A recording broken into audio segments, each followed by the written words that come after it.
Coming up on UCF Nightly News.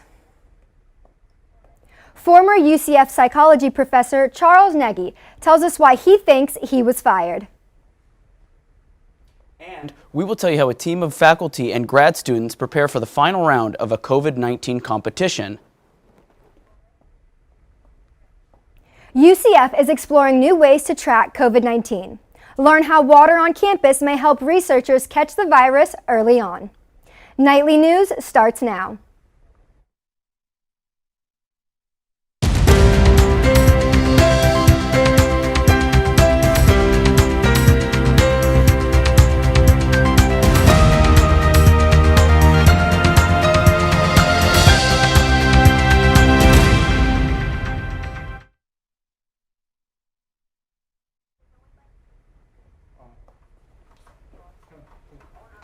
Good afternoon and welcome to Nightly News. I'm Giulia Silva. And I'm Robert Husby. Today is Friday, February 5th, 2021. UCF officially terminated Professor of Psychology Charles Nagy. This week, Nagy spoke publicly about his termination during a UCF College of Republicans meeting. Nightly News reporter Sean Green tells us why Nagy says he will not apologize for his Twitter comments. In June of 2020, student government passed a resolution after concerns about Nagy's tweets were raised. UCF then started investigating Nagy, and now 6 months later, Nagy is now fired. UCF's termination letter reports UCF fired Nagy on grounds of creating a hostile work environment for students through discriminatory harassment. At a UCF College Republicans meeting on Tuesday, Nagy says he would not do many things differently. I might have waited longer until after the George Floyd issue settled down some. But just because that poor man was brutally murdered in Minnesota, that doesn't stop me from having my constitutional rights to express myself. The university says in a statement, none of the findings in the investigation are a result of Dr. Nagy's comments on Twitter, which are protected as free expression. In the termination letter sent from UCF to Charles Nagy, it stated that Nagy discouraged students from filing complaints about his in-classroom conduct, as well as him failing to report a sexual assault allegation from one of his students. Jade Matthews, a former UCF student and outspoken critic of Nagy, says UCF was well within their right to fire him. UCF was well within their rights, and it doesn't have anything to do with his tweets. And they made that very, very obvious, but I think still acknowledging the fact that what he said was wrong UCF did that and they should have. To anonymously report suspected misconduct by faculty, visit compliance.ucf.edu or call their office. In Orlando, Sean Green, UCF Nightly News. UCF released a second statement after firing Nagy, saying UCF is committed to a culture of inclusive excellence, and we do not tolerate discrimination against students or employees. In an effort to unify campus, UCF celebrates Black History Month. UCF Black Student Union is one of many organizations participating. The Black Student Union serves as the main voice for the Black community at UCF. BSU, the first UCF multicultural student organization, are hosting Black Wednesdays, where organizations come out to table and support the Black community on the free speech lawn. President of BSU, Otisha Barrett, says the club is mostly virtual. We're highlighting different Black historical figures, unsung heroes on our social media currently. We're posting one person per day. So you can definitely tune into that if you're interested in looking into some Black historical figures. Barrett says she's excited about celebrating Black excellence this month. For more information on BSU events to celebrate Black History Month, you can check out their social media accounts at BSU_UCF or the UCF Events website. UCF faculty and graduate students want to win a global COVID-19 competition, which tests teams' predictions of COVID-19 infection rates. The team is now preparing for finals. Nightly News reporter Taina Brito explains what data the team is finding and how this can help them moving forward. The Pandemic Response Challenge is a global competition which measures teams' accuracy in predicting COVID-19 infection rates. A team of UCF data scientists, including students, are participating in the competition and working to provide accurate answers. UCF graduate student Timothy Sumner, is a part of the team and says the competition is fully remote. And everything is online, the deadlines, the point of contact, everything is through the computer. And so I guess that leads most people being able to compete from anywhere in the world. The global teams in the competition also measure the efficiency of government policies, like screening international travelers and school shutdowns. The engineering building, which you see behind me, is where the UCF team of researchers are working to predict COVID-19 numbers and outcomes by using artificial intelligence and models. The UCF team says they are advancing to finals because of their COVID-19 accuracy predictions and deep learning methods built. UCF graduate student Daniel Wang is one of the method developers and says it is very innovative. It's like a knowledge base, and the deep neural network will provide the response directly based on that huge knowledge base. That's why this method is kind of very interesting and definitely attract a lot of the researchers. The winner of the competition will win $500,000, and the UCF team says they are unsure of what they will do with the money if they win. In Orlando, Tana Brito, UCF Knightly News. Winners will be chosen by the company X Prize based on how close teams' predictions are to real outcomes of COVID-19 scenarios. X Prize will announce the winners on February 26th through Zoom. UCF also explores new ways to track COVID-19. One way includes taking a closer look at what happens underneath campus. UCF is conducting wastewater testing, a program made to catch COVID-19 early by testing water. The testing covers 5 UCF residence halls, and the health team records any unusual increases. If the team sees a big spike, they will tell residents in the area to take caution and consider a COVID-19 test.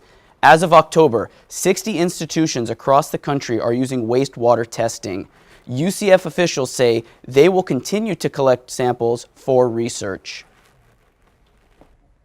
The push to have more COVID-19 vaccines available in the country continues. 2 companies are showing progress towards their new potential vaccines. I talked to a lead COVID-19 scientist about what he says we can expect from the newly introduced vaccines and how different they are. Johnson & Johnson reports their new vaccine is 66% effective overall. While that's not as high compared to rival vaccines, Moderna and Pfizer, which are both 99% effective, COVID-19 scientist Dr. Luis Correa says the new vaccines show encouraging results in the worst cases. 85% efficacy in preventing severe diseases, 100% of prevention of death. So that's what we need. Johnson & Johnson reports their vaccine only needs 1 shot and can be stored in a regular refrigerator. Another vaccine development company, Novavax, reports their COVID-19 vaccine is 90% effective overall. Dr. Correa says the Novavax vaccine is more efficient against COVID-19 variants. Sophomore psychology major Eric Taylor says he will get any vaccine available to him.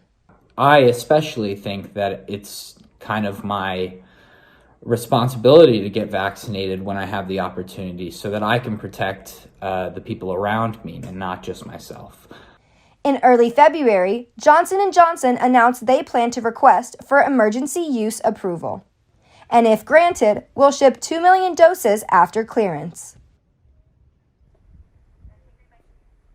For now, it's unclear when the new vaccines will be approved for use in the U.S.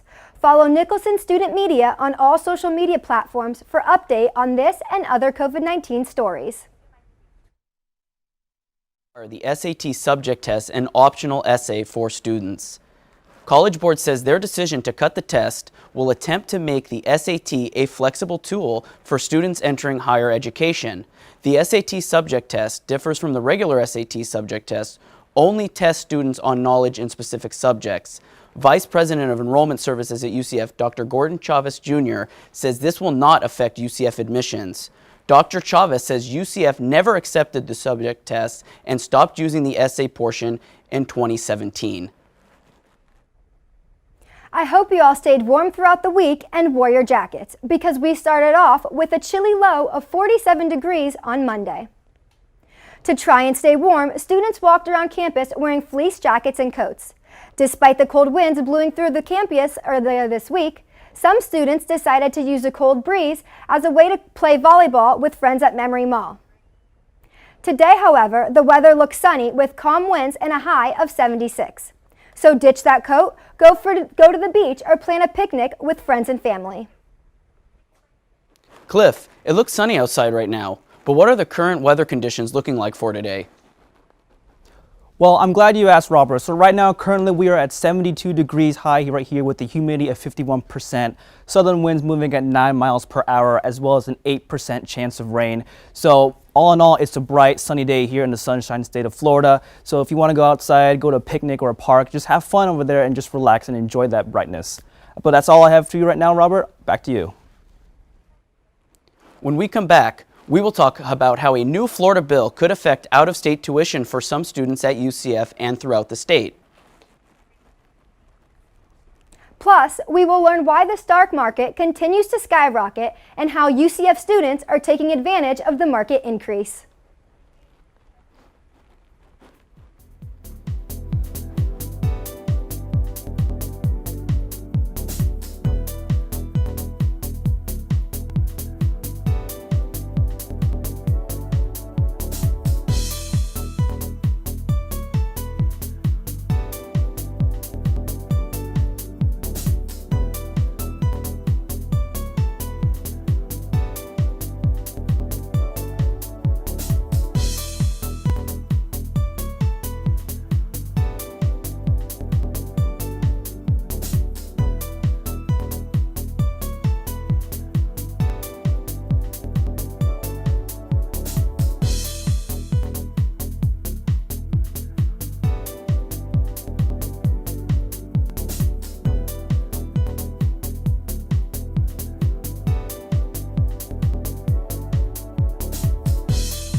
The stock market continues to climb in the U.S. Stocks like GameStop and AMC hit record highs. Nightly news reporter Sean Green explains more about what exactly is happening.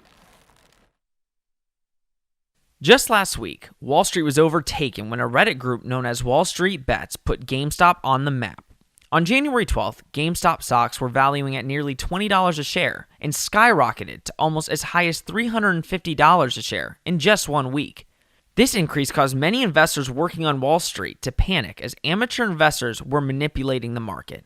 Robinhood, one of the top investing apps, took down these stocks for a short period of time, which brought a bunch of backlash. Many people believe Wall Street will operate vastly different to ensure that it operates like it always has. UCF finance student Garrett Cummings is a member of the UCF Young Investors Club.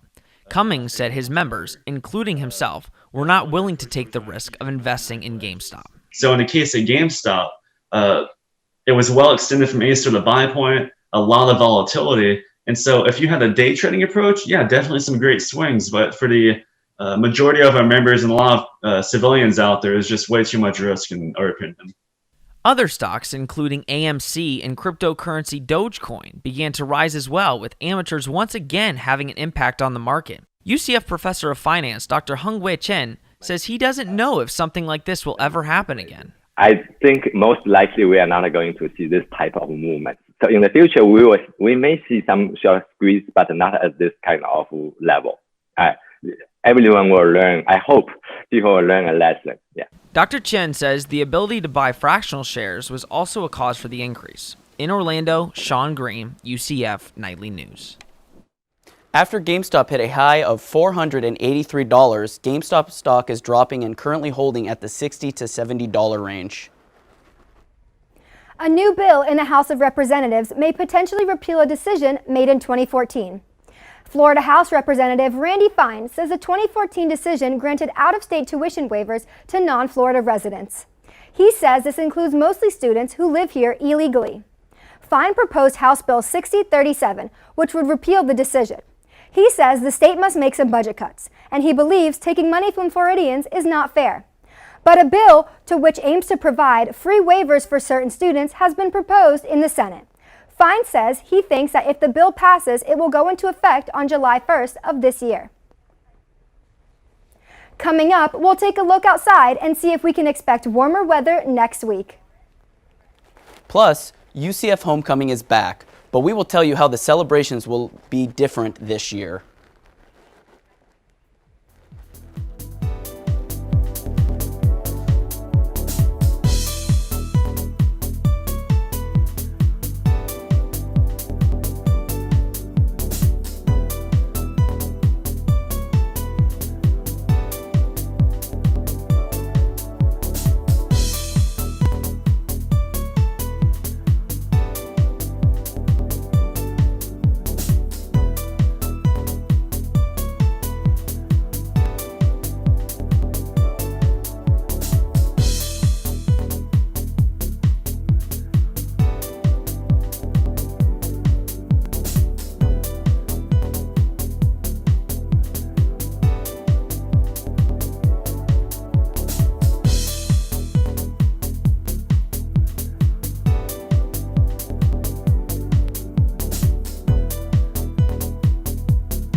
A new UCF Masters of Science program in themed experience will be available to students next fall.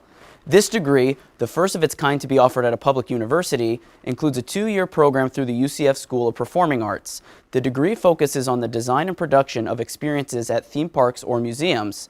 Program Director Peter Weishar says Orlando is the best location for the program. We are in the international hub of the themed entertainment industry. This is where you come if you're the best of the best. Weishar says the new program will work more on the technical aspect of the industry compared to other degrees. Fall applications for the program are now being accepted.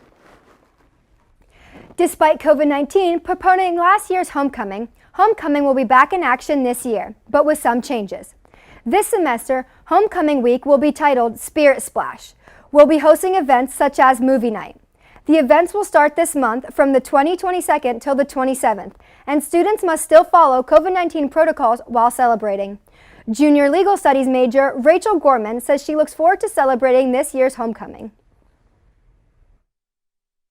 I have done the previous Spirit Splashes, and I always think it's a really fun way to bring the campus together. Yes, as a university, just brings us all together, I think.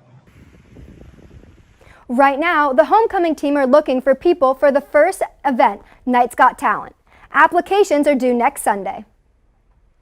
UCF alumna Shoshana McCain works to expand Everybody Eats, a community fridge project bringing awareness to food insecurity in Orlando.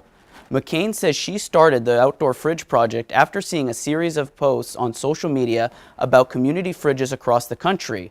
The fridge is located at the East End Market in Warner Park, accessible 24/7 to the public. McCain says she will be inviting artists to perform in front of the fridge.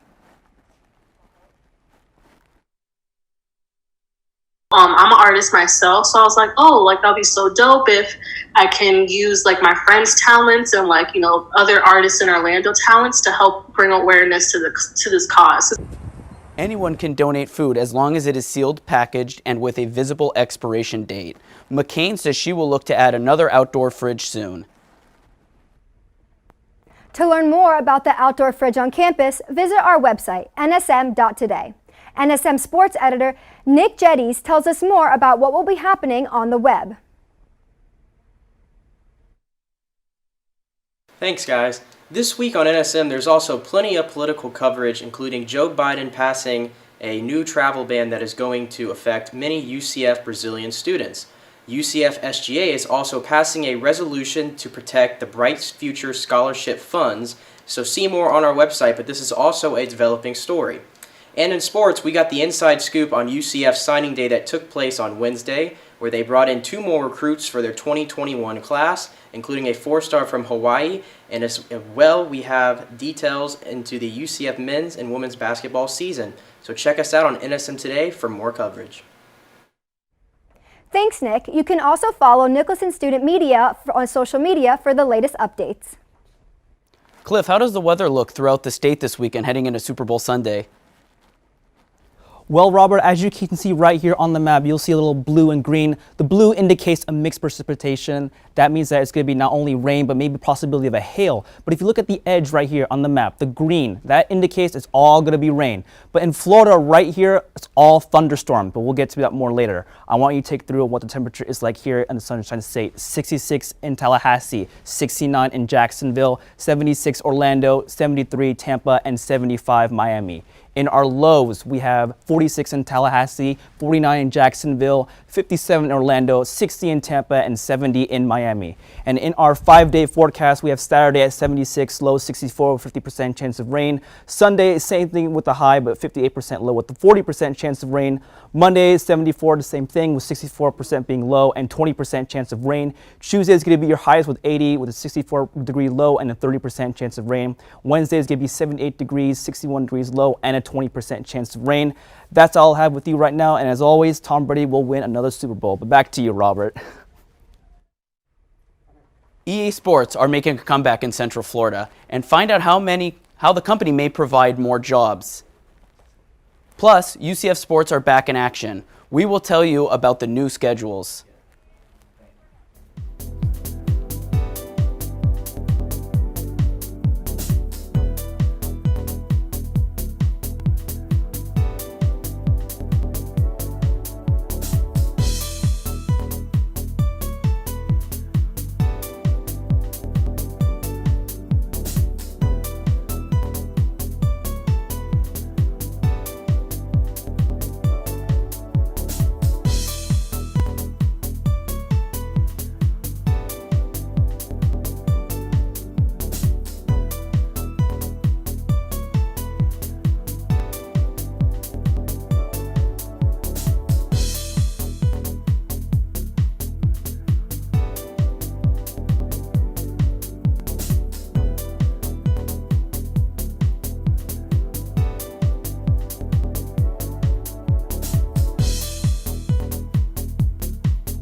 Knights fans, I'm John Whitley, and here's this week's sports update. Orlando could be seeing an increase in jobs as a popular video game franchise. This EA Sports announced the college football video game will return. The video game will reportedly not feature players' likeness or names due to an NCAA rules. College football video game has not been created since 2014. EA Sports report they plan to have a 1,000 employment goal in Orlando by 2025 and will be moving their office downtown this fall. UCF football loses another player this season after UCF reports offensive lineman Parker Boudreaux leaves the program. Boudreaux joined the Knights as a sophomore transferred from Notre Dame in 2018 after starting all 13 games during the 2019 season. He missed the majority of last season due to concussion protocol. Boudreaux spent 2 full seasons at the Bounce House and was named to the PFF National Team of the Week in 2019. His recent social media history suggests he may be pursuing a professional wrestling career with the WWE. UCF Athletics are welcoming new players as the Knights football team wraps up the 2021 recruiting class. Due to recent coaching changes, the Knights started the signing day with Randy Shannon as the interim head coach. The class highlighted by Titus Makai Tumetel, a 4-star wide receiver from James Campbell High School in Hawaii. The wide receiver did say he reevaluated his prospects after a group of UCF coaches left last week.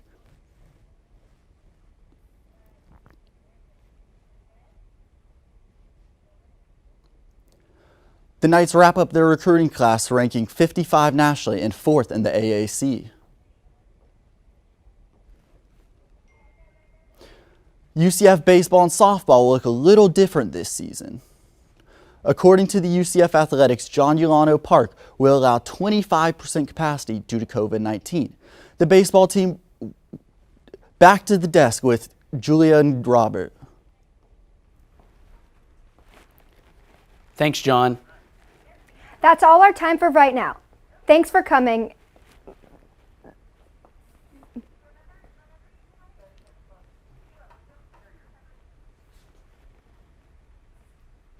That's all our time for right now. Thanks for joining us. Remember, you can always keep up with us during the week on our Twitter at UCF Knightly News.